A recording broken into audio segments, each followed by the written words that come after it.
di episode 5 itu gue udah mulai merasa bahwa si Jeon tuh manusiawi gitu. Jadinya karakternya nggak cuman si brengsek yang berkeliaran di kampus doang gitu. Gue tidak melihat ada background story yang kuat kan di Park Jeon. Terus setelah gue nonton episode 5 gue mikir kayaknya drama ini kalau dibikin sequel gitu ya, season 2, boleh gak season 2-nya itu dari sudut pandangnya Park Jeon, jangan dari Yunabi. Gue bisa menikmati nih setiap kali monolognya Yunabi dengan kegelisahannya soal Park Jeon. Tapi gue juga pengen ngelihat kegelisahannya Park Jeon soal Yunabi gitu loh. Kayak gimana ya ketika dia pertama kali ketemu sama cewek ini, kayak gue gak mau pacaran tapi kok cewek ini beda gitu. Gue gak tahu lo baca Twilight atau nonton Twilight atau enggak, tapi Yunabi tuh beneran kayak Bella Swan banget. Kayak apa, dia tahu si Edward ini tuh bukan buaya sih, vampir gitu. Tapi kok pernah bikin penasaran ya cowok ini gitu. Jadi karena hal itu jadi dia pengen cari tahu terus gitu kalau gue lihat. Tapi tetap berbeda cowok berbahaya sama cowok fuckboy. Iya, maksudnya memang tetap berbahaya tapi vibe-nya itu loh kayak monolog-monolognya Yunabi soal Jeon sama Bella soal Edward itu tuh mirip menurut gue. Iya, gue setuju sih di poin itu karena itu satu-satunya cara mungkin yang bisa membuat gue untuk tidak sebel sama Park Jeon.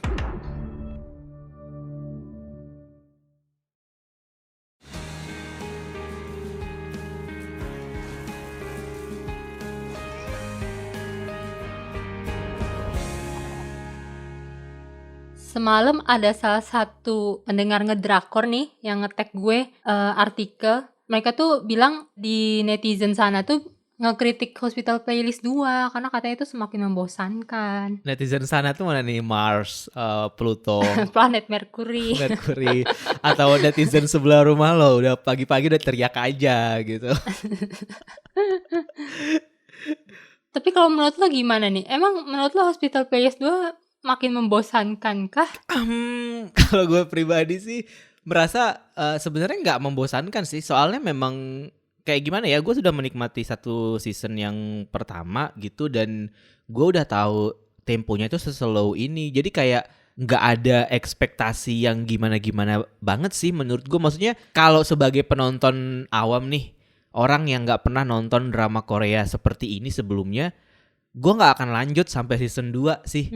Episode 1 aja gue udah berhenti nonton sebenarnya. Karena emang masa membosankan itu untuk penonton yang terbiasa dengan I don't know, maybe Penthouse atau Love, Fit, Marriage and Divorce season 3. Oh my god, gue gak tahu kenapa orang-orang sana tuh lagi suka makjang banget ya. Gue gak ngerti gitu.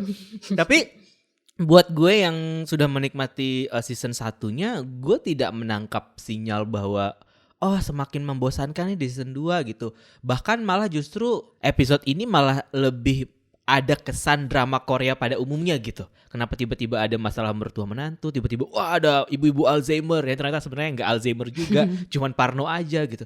Jadi enggak sih?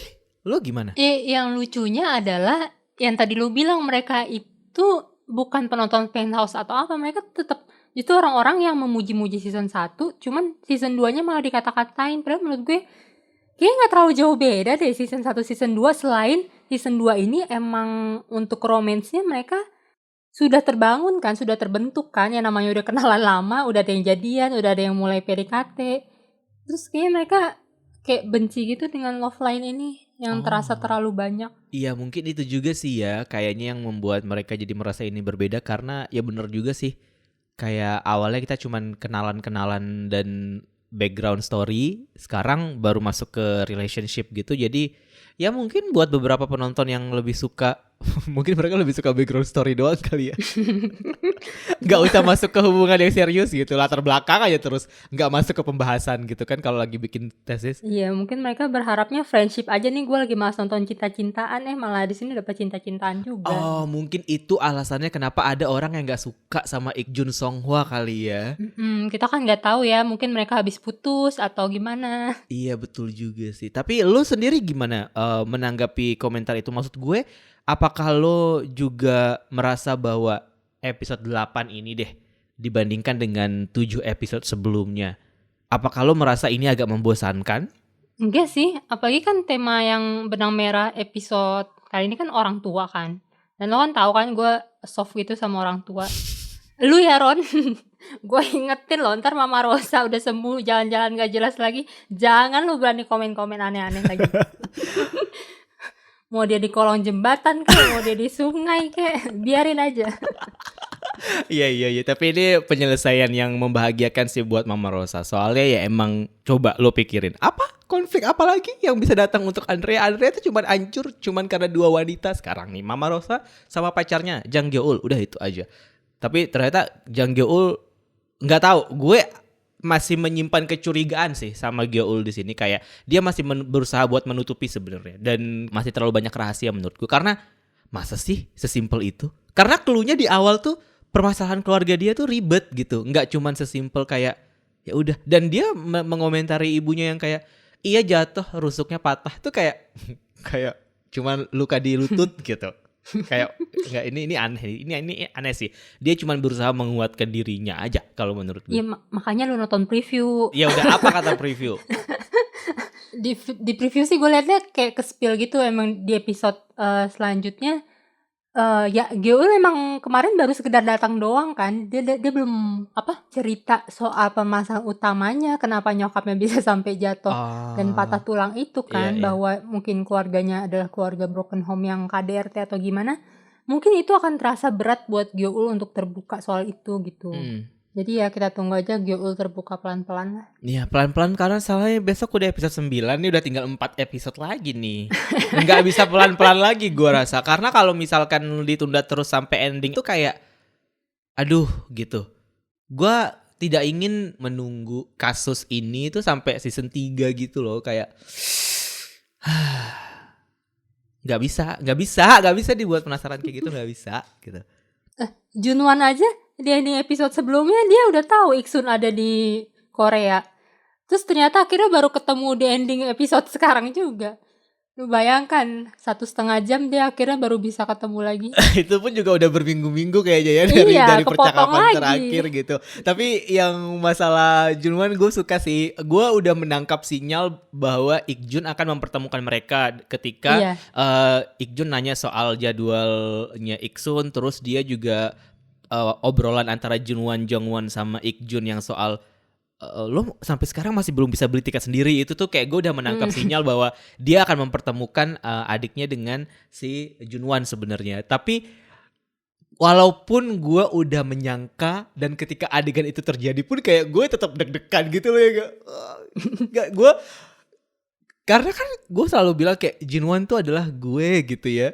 Dan ketika gue ngelihat Junwan di dalam bus ketemu sama Iksun, dan gue pernah ada di bus serupa waktu gue lagi di Korea tuh kayak I know that feeling gitu loh, kayak wah perjalanan jauh terus lo canggung, terus sementara sekarang lo ada di tengah malam bersama mantan pacar lo gitu tuh kayak bisa gak gue temenin Junwan cuman buat ngasih spanduk semangat ya Kyusunim gitu loh. Kayak gue jadi itu deh, siapa namanya asistennya dia yang sering dimarahin. Oh Jae-hak. Iya gue jadi Jae-hak deh, semangat Kyusunim gitu, kayak bawa spanduk. Kasian banget Junwan. Tapi gue seneng akhirnya dia punya momen untuk menyelesaikan permasalahannya, walaupun gue gak tahu apa yang akan terjadi di dalam bus itu. Ada preview gak tuh? Gak ada, cuma gue curiga jangan-jangan itu bus satu di booking sama si Ikjun. Iya bener-bener. Tapi biasanya emang bus malam itu emang sepi biasanya. Waktu itu gue juga pernah kan dari Busan ke Seoul, itu juga bus yang jam 1 apa jam 2 pagi gitu emang sepi biasanya, kayak cuman karena gue berempat ya, cuman gue berempat sama teman-teman gue, paling ada 1 orang atau 2 orang, tapi emang sepi biasanya gitu. Dan tapi yang masih bikin gue penasaran adalah saat Ikjun ngeliat HP-nya Iksun. Terus gak diliatin gitu, dia ngeliat apa sampai dia diem kayak gitu? Gue rasa sih wallpaper, cuman wallpaper siapa gue gak tahu. Bisa jadi Seokyeong. Kok Seokyeong Sekyong? Bisa jadi pengkhianatan ya cerita ini. Bisa jadi Sekyong laki-laki di London itu, tapi bisa jadi juga Junwan. Kalau gue pikir sih Junwan sih, nggak mungkin sih dia memasang wajah pria lain terus dia galaunya sama Junwan gitu misalnya kan. Tapi kan pas si Ikjun nanya itu, dia bilang lagi chatan sama juniornya kan. Nah gue justru ngira itu adalah yang men-trigger si Ikjun buat berusaha mempertemukan Iksun sama Junwan, karena dia ngerasa mulai kayak wah mulai ada pesaing nih masuk untuk ke Junwan. Akhirnya dia membuka celah. Gue nggak tahu deh obrolan lelaki itu apakah mulai PDKT sama Iksun atau gimana. Iya. Walaupun sebenarnya Iksun juga merasa kayak, gue nggak tahu sih apakah Iksun tiba-tiba menaruh perasaan atau gimana. Tapi kayaknya si Junior ini pernah disebut-sebut juga nggak sih di season yang sebelumnya juga, dan dia juga selalu disebut sebagai, ya dia emang junior yang paling deket sama Iksun gitu. Ya nggak sih? Ingat nggak sih Gue lo? malah sempat ngira itu Chihong. Bukan. Ya bukan kan? Kan kalau Chihon tuh kayak seangkatan gak sih dia? Iya teman, cuman Temen beda. kan, beda batalion. Sotoy banget gue, sok anak tentara gitu. Yang jelas anak tentara lu, kenapa jadi gue yang sotoy? Iya sih, tapi gue nggak tahu sih ya, apakah mereka akan membawa hubungan ini sampai ke situ gitu. Tapi kalau gue sih masih berpendapat bahwa Iksun belum move on sampai mereka menyelesaikan permasalahan mereka. Jadi gue masih dalam posisi yang nggak, dia cuma melihat wallpaper handphone Junwan gitu. Jadi kayak emang Iksun belum move on gitu kalau menurut Ikjun. Jadi kayak bahkan di wallpapernya pun masih ada Junwan gitu. Ya semoga ya. Soalnya gue pas di opening episode ini tuh gue sempat khawatir dibuka dengan Junwan buka kulkas lagi kan. Iya, gue kira dia bakal keracunan lagi gitu. Gue kayak, ini orang mau makan apa lagi? Mau makan daun bawang.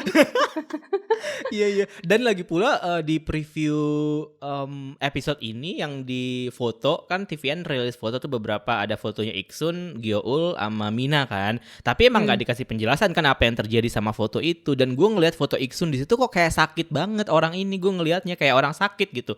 Entah karena dandanannya, karena pakaiannya, atau karena potongan rambutnya. Tapi kayaknya dia kayak orang sakit. Jadi gue bikin artikel kayak Iksun kayaknya sakit nih gitu. Tapi emang dia lagi sakit sih. Tapi gue kayak curiga kayak, wah jangan-jangan emang dia belum sembuh ternyata selama ini. Karena tampilannya bener-bener kayak orang sakit. Dan pas gue lihat episode ini, ternyata nggak dieksplor sedalam itu sih tentang penyakitnya. Masih ya udah biasa aja gitu. Aduh, tapi udah momen Junwan sama Iksun menurut gue penutup yang paling sempurna sih di episode ini. Membagongkan ya. Sumpah sih, kayak suara simbal apa sih nyebutnya, kayak terakhir yang selalu tek tek tek gitu. Iya. Yang ending, yang setiap kali ending episode podcast kita juga ada gitu kan. Itu tuh kayak deg-degan banget sih. Apa yang kira-kira akan terjadi sama dua orang ini di dalam bus selama 4 jam atau 3 jam menuju ke Seoul itu, coba. Walaupun mungkin gak akan ditampilin juga sih di episode selanjutnya, karena pasti udah berapa minggu yang berikutnya Enggak. gitu. Kayaknya kalau nggak dibadutin sama preview, ada scene di bus sih. Junwan lagi nyender. Lagi nyender ke siapa nih? Nyender di kaca, masa nyender ke supir? Berarti Iksunnya turun gak mau naik bus mungkin. Bisa jadi ya. Oh iya ya. Aduh. Atau mungkin adegan nyender di kaca justru sebelum Iksun naik justru. Oh iya bisa jadi. Gak tahu kan, ya preview kan bisa bohong, mereka bisa mengerjai kita. Tapi kayaknya minggu depan Junwan akan tahu deh kalau Iksun sakit. Kenapa lo bisa tahu? Feeling aja. Habis gak percaya preview kan, gue percaya apa lagi? Percaya feeling aja lah udah. Percaya Tuhan lah. Oh, iya. Andrea karena tidak percaya Tuhan akhirnya gak jadi proposal tuh. Andrea tuh gitu soalnya. Jadi kamu harus belajar dari Andrea. Tapi nyokapnya gak jadi sakit. Nyokapnya gak jadi sakit, alhamdulillah. Dan ternyata nyokapnya bisa main keyboard ya, luar biasa. Tapi gue tuh kayak pas nonton ini, iya sih, ini menjelaskan banyak hal tentang Andrea yang jago main drum juga sih. Kayak ya paling gak ada 1 atau 2 orang di keluarga dia yang memang berbakat musik gitu. Jadinya menurun ke dia gitu kan. Terus kayak, wah Mama Rosa jago sekali. Iya. Tipikal ibu-ibu orang kaya banget sih ya, bisa main keyboard, piano gitu kan. Iya, dan gue sempet ini nih, kasihan sama si Seokyeong, kayak dia screen time-nya kan juga udah dikit kan. Terus sekalinya mau ngeband juga mau dibuang. Ini dia lagi ada masalah sama PD-nya apa gimana? Enggak kan, dia punya sesuatu yang lebih Iya. besar nih. Ada Ternyata, sesuatu yang lebih besar yang ternyata ini manis dan mengejutkan kapal sih. gue berlayar. Iya, tapi gue tuh agak sebel sama Mina ya, ketika udah cluenya jelas tuh dia malah clueless gitu. Ketika cluenya nggak jelas dia malah gerasa gerusu gitu. Kenapa? Apakah wanita yang memang seperti itu ketika berhadapan dengan orang yang dia sukain dan dikasih sinyal, dia malah nggak menangkap sinyal itu? Gimana sih Dia sebenarnya? gak clueless, dia justru cenderung kepedean menurut gue. Orang dia happy kok sampai nangis bahagia, dia tahu. Oh, oke. Orang kan dulu dia waktu Gyeol sakit itu kan sebelumnya dia yang ngomong ke Gyeol, tenang aja kalau dia suka kamu dia akan datang. Terus kayaknya benar pas dia sakit gebetannya datang. Iya sih, dan ketika Sokyong datang kayak nggak tahu ya, tapi itu buat gue happy banget sih dan kocak aja gitu Mina. Dan gue tuh nggak pengen nih misalkan episode selanjutnya mereka tuh masih dalam fase yang kayak tarik ulur gitu loh. Harus ada yang maju ya. Ketika sekarang Sokyong udah ada di situ ketika Mina sakit, at least Mina tuh yang udah kembali nyolot seperti sebelumnya lah gitu. Kayak ngasih pertanyaan-pertanyaan lagi, ngajakin makan malam lagi gitu. Karena beberapa episode ini tuh udah hilang Mina yang itu tuh udah kayak hilang gitu. Jadi ketika nanti emang udah sampai ke tahap itu berarti tinggal berhadapan sama ibu mertua monster kan. Tinggal itu nih PR-nya soalnya sekarang kan. Kalau udah Sokyongnya udah oke gitu. Jadinya ya gue pengen adegan makan tahun baru yang gagal itu tuh bisa Kejadian. impas gitu loh. Iya kejadian gitu loh sekarang. Ya dia kan masih punya ini kan kesempatan buat ngajak Sokyong keluar kan beberapa kali lagi. Dan gue kocaknya itu adalah Sokyong. Dia pas Mina nangis, dia mau ngepet-pet kepala, cuman ujungnya jadi pepet bantal. Sumpah, dia gak bisa diharapin banget untuk maju, emang mesti Mina yang maju. Iya makanya kan, kelihatan banget sih Sokyong tuh Senup itu dia. membuat gue bertanya-tanya juga sih. Jadi selama lo menikah tuh istri lo tuh lo apain ya gitu. Lo mikir gue tuh gitu. Kayak wow gitu. Dan terus gue jadi mikir juga kayak untung Songhwa waktu itu gak jadi pacaran sama lo ya. Iya. Songhwa udah jelas-jelas anaknya ketika dia down emang kayak dia butuh banget orang yang kayak Ikjun. Terus kalau misalkan lo bayangin nih Songhwa sama Sokyong pacaran. Terus Songhwa denger ibunya sakit gitu, Parkinson gitu. Apa yang bisa Sokyong lakukan coba? Gak ada. Dia akan menyendiri di ruangannya kayak enggak, mungkin dia cuma butuh waktu. Enggak, dia gak butuh waktu. Dia cuma butuh ketawa, sebenarnya itu aja gitu. Songhwa bakal diajak nonton TV. Tapi Aduh. momen Ikjun nenangin Songhwa di episode ini tuh wah banget sih. Kayak dia benar-benar melakukan semua hal sebisa dia untuk menyupport si Songhwa. Iya, gue suka banget adegan yang di depan pintu sih. Jadi sapam itu ya. Jadi sapam. Karena kan sebelumnya juga waktu yang episode waktu kita bahas teori GPS, Ikjun bilang kan kayak lu tuh sibuk banget deh, bisa nggak sih bilang enggak gitu kan? Dan ketika sekarang nih kesibukannya dia gak bisa dia handle pada akhirnya karena masalah pribadi, Ikjun yang duluan gitu buat oke, let me help gitu kan, yang walaupun cuma sekedar sedikit aja gitu. Tapi gue suka sih karena kan Songhwa dari awal juga dia terbuka ya sama junior-juniornya gitu, terutama sama si Sonbin gitu kan. Jadi ketika dia bilang kayak bisa nggak kita nggak usah hari ini, dan Sonbin tuh juga mengerti gitu loh, nggak baper. Dan orang-orang di sekitar Songhwa tuh bener-bener kayak menghormati dia tuh sampai sebegitunya, memberikan ruang, memberikan waktu untuk dia beristirahat. Bahkan Sonbin ngomong kayak dia nggak pernah seburuk ini sebelumnya kondisinya gitu kan, means dia emang sedekat itu kan sama juniornya gitu. Iya, kayak gue kalau ngasih lo ruang kalau jiwa lo lagi bececeran ya Ron. Gue langsung Ron lagi gak bisa gue ganggu nih. Oke, gue diemin dulu. Sebenarnya yang mengganggu gue cuma suara motor di belakang rumah lo sih. Mohon maaf ya.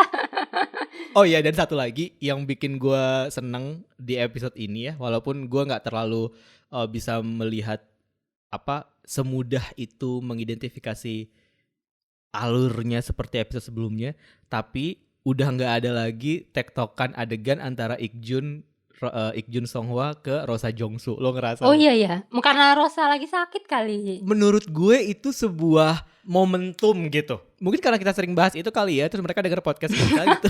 Siapa lu?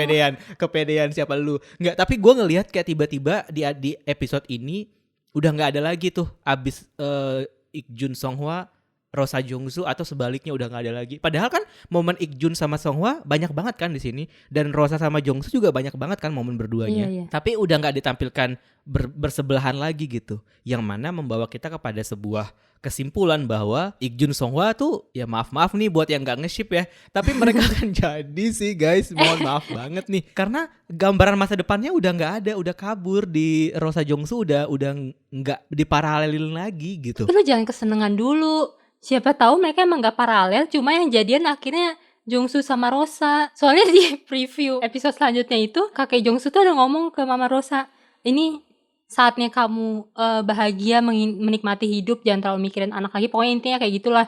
Terus gue takut kan ujung-ujungnya nih kakek mau ngomong apa nih, jangan-jangan mau dilamar lagi. Bisa jadi, jangan malah Jongsu Rosa ya. Selama ini kita selalu fokus sama Ikjun Songhwa gitu. Ternyata sebenarnya poinnya adalah Jongsu Rosa. Oh ya juga kan sih. Udah dibilang kan, ya. Udah jangan mikirin kita, mikirin kehidupan ibu aja gitu. Ayo Oh loh. my god. Ya udah deh, Songhwa pacaran sama Panci aja. Sama penggorengan, sama pemanggangan aja sih udah. Tuh Panci gue gak yakin dia beli online. Iya, dia kenapa emang iya? Kayaknya dia ini deh minta-minta ke warung itu. Kerap banget tapi minta. Iya, saking dia ingin menyenangkan Songhwa. Tapi emang ini pertama kalinya Songhwa nangis kan seumur-umur di Iya. Hospital Playlist. Lagi sejatuh-jatuhnya itu. Jadi kalau misalkan Ik-jun melakukan hal gila, menurut gue bukan hal yang aneh sih. Konflik keluarganya Songhwa itu tuh ditampilkan dan ditumpuknya itu tuh nggak di satu episode kan permasalahannya. Jadi gampang banget buat kita sebagai penonton tuh yang kayak nggak bisa cepet connect gitu. Padahal sebenarnya obrolan Ik-jun ketika camping itu sama episode ini tuh berhubungan langsung gitu. Terus barulah di episode ini dikasih momentumnya gitu bahwa ternyata ada alasan mungkin dia nelpon terus atau gimana gitu kan. Dan Songhwa baru sadar itu gitu. Menurut gue karena durasi episode ini yang terlalu panjang, terus banyak yang ditampilkan di setiap episode dan kita nggak pernah mendapatkan sebuah masalah itu langsung diselesaikan, terutama masalah di pemeran utama ya, kecuali di pasien gitu. Jadinya kadang-kadang tuh suka lupa gitu apa yang terjadi sama Songhwa, padahal sebenarnya konfliknya kan udah dipupuk gitu ya dari episode sebelumnya gitu. Jadi ketika sekarang Songhwa nangis, mungkin beberapa orang merasa kayak dia tumben loh dia nangis, padahal sebenarnya ini emang harus waktunya dia nangis sih, karena selama beberapa hari ini kayak udah dikasih clue gitu, kayak ada apa nih kok nyokap lagi sering telepon gitu kan. Orang Jongwon yang istilahnya udah segitu perhatiannya sama nyokapnya aja ngerasa bersalah banget kan, dia nggak tahu nyokapnya sakit. Apa kabar Songhwa yang kemarin malah ngegibahin nyokapnya, nyokap gua apaan sih nelfon mulu gitu. Dia pasti ngerasa bersalah banget. Aduh, sementara dia cuma mikirin pemanggangan sama daging. Gitu ya juga sih ya. Dan itu momen down yang sangat-sangat penting buat dia, tapi juga sangat penting buat hubungan dia sama Ik-jun sih menurut gue. Kayak apa ya, semakin menegaskan aja gitu kalau satu-satunya orang yang bisa menghibur si Songhwa ini ya Ik-jun gitu. Bahkan Ik-jun pun ketika bareng sama Junwan kan yang langsung ngomong kayak yaudah kita nggak usah ketemu dulu deh gitu. Dan Ik-jun ikut aja kan sama Junwan gitu. Karena kalau gue pikir Ik-jun kayaknya sebenarnya lebih mikir kayaknya dia emang butuh teman nih gitu. Tapi ketika Junwan ngomong kayak dia kayaknya butuh sendiri deh gitu, Ik-jun juga nggak pengen ngebantah itu gitu. Dia akhirnya pergi. Dan mungkin gue ngelihat kayak Ik-jun mungkin merasa bahwa dia merasa kayaknya kalau gue yang datang sendiri mungkin itu lebih meaningful gitu kalau menurut Ik-jun. Iya, karena ya memang yang paling deket sama Songhwa ya Ik-jun kan. Kayak waktu yang pas mereka makan bertigaan di ruangan itu kan juga Ik-jun sampai segitu hafalnya kan jadwal Songhwa. Dan gue aneh teman-temannya kenapa, maksud gue itu aneh gak sih, kayak misalkan gue segitu taunya jadwal lo nih. Terus kayak itu suatu kayak gimana ya gue menggambarkannya ya, masa sih cuman temen doang bisa sampai segitu perhatiannya sama detail kecil gitu loh, maksud gue. Ngerti gue maksud lo. Yang pertama itu, tapi yang kedua adalah sebenarnya bukan karena teman-temannya yang lain itu tidak tahu atau tidak peduli, tapi mungkin karena mereka pun ya mereka sama-sama dokter gitu, mereka sama-sama sibuk dan mereka punya jadwal masing-masing. Nah, yang membuat Ik-jun kelihatan sangat bucin di sini adalah ketika Ik-jun pun sebenarnya sibuk, tapi dia tetap bisa perhatian dengan jadwal orang lain gitu loh, terutama jadwal Songhwa. Jadi apa ya, kayak emang udah sebuah pertanda besar bahwa nih Ik-jun memang sebucin itu sama si Songhwa gitu. Dan gue nggak tahu akan dibawa kemana ini ujungnya. Apakah memang baru kali ini gue agak berat mengatakan ini, apakah memang mereka akan berakhir bersahabat selamanya atau gimana. Tapi yang jelas Ik-jun juga butuh keberanian sih untuk kembali mengutarakan perasaannya, dan gue rasa itu akan jadi penutup yang manis buat season ini sih. Karena kayak season 1 ditutup dengan itu juga kan, kayak Ik-jun berusaha untuk confess tapi dia masih pakai pengibaratan gitu. Gue rasa ending episode ini juga akan confess lagi, tapi kali ini dia beneran confess atas nama dia gitu. Bisa jadi sih, intinya belum jadi lah ya di season ini gitu. Iya, kan tinggal 4 episode lagi nih, dan belum kayak arahnya tuh belum seagresif Jongwon sama Gyeol atau Junwan sama Ik-sun gitu. Iya. Karena di sini juga kelihatan banget segimana Ik-jun tuh berusaha menjaga batas gitu loh sama Songhwa. Yang waktu di malam Songhwa dia lihat Songhwa nangis, Itu gue yakin banget dari tatapannya dia kayak udah pengen meluk deh sebenarnya. Cuman dia nggak mau aja kalau sampai Song Hwa jadi ngerasa risih atau gimana. Akhirnya cuma nawarin ngajak pulang deh. Ya padahal kan peluk juga gak apa-apa kali. Iya, maksud gue dia masih segitu takutnya dengan penolakan. Dan masih segitunya menjaga perasaan Song Hwa yang belum mau terbuka juga sih menurut gue. Kasihan banget tapi Song Hwa. Cuman ya untungnya permasalahannya cuma ini aja. Kayaknya gak sih, lo ngerasa gak sih permasalahan Song Hwa tuh gak ada apa-apa sebenarnya selama ini. Cuman sakit leher yang mana belum sembuh sampai sekarang. Terus ibunya, tapi belum selesai juga sih permasalahan ibunya ini. Karena dia juga berusaha untuk menguatkan dirinya sendiri juga kan soal ibunya yang Parkinson itu. Gue nggak tahu deh. Gue nggak melakukan research soal Parkinson itu sebelum rekaman ini. Nanti tanya Tapi, oke Google lagi ya. Nanti kita tanya oke Google lagi ya gimana si Parkinson ini sebenarnya penyakit seperti apa gitu. Tapi ya pemanggang daging cukup membuat dia bahagia. Jadi sampai ending episode 8 kita bisa berkesimpulan bahwa ya itu cukuplah untuk sementara ini ya. Jadi konflik yang episode berikutnya nanti aja kita pikirin gitu. Susu basi. Iya, kalau Song Hwa udah cukup bahagia sama pemanggang, Mama Rosa senang banget nih akhirnya didatangin calon mantu ya. Iya, alhamdulillah akhirnya. Alhamdulillah bertemu. Akhirnya mereka bertemu walaupun sebelumnya dia merasa bahwa nanti aja gitu. Tapi siapa yang sangka ternyata ketemunya malah pas dia lagi sakit gitu. Iya. Tapi dia senang banget kayak tapi wajar sih dia sesayang itu sama Gyeol karena kan dia, maksud gue Gyeol itu udah jadi penyelamat buat dia ya nggak sih? Karena Gyeol yang berhasil bikin anaknya tetap berada di sisi dia. Gyeol yang mau bikin anaknya jadi murtad. Dan itu juga momen yang membahagiakan. Gua rasa sih memang ya season ini memang diciptakan untuk para shippernya Winter Garden sih. Pantesan aja netizen Korea tuh jadi kayak nggak suka kebanyakan romance gitu kali, karena memang ya Winter Garden gitu terus sih gitu. Ya sih bisa jadi. Nah ada satu hal lagi yang bikin gue kepikiran. Gue sebelumnya kayaknya minggu lalu tuh sempat baca di Twitter, cuman kayaknya dari orang Korea gitu, jadi gue agak kurang jelas gitu karena gue kan pakai translate kan. Pokoknya intinya itu dia ngomong, si Mina kan sempat bahas soal guest house orang tuanya kan di Sokcho itu.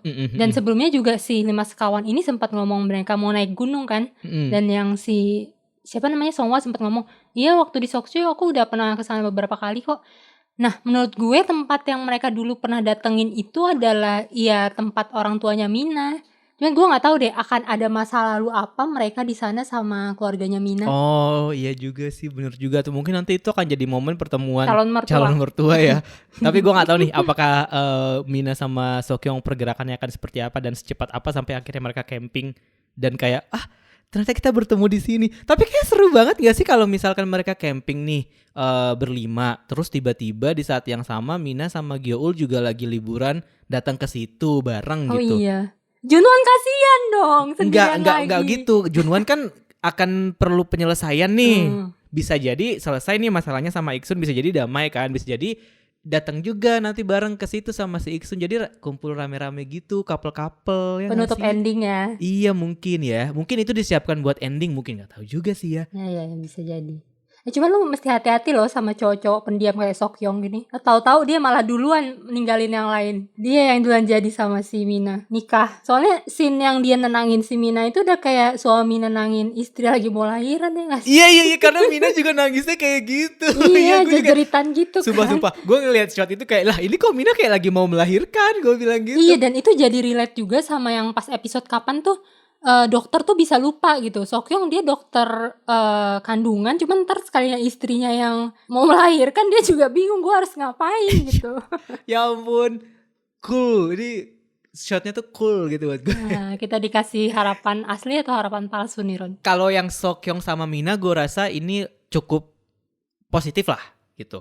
Kalau menurut gue ya, karena nggak terlalu banyak gangguan dari sekitar lah gitu.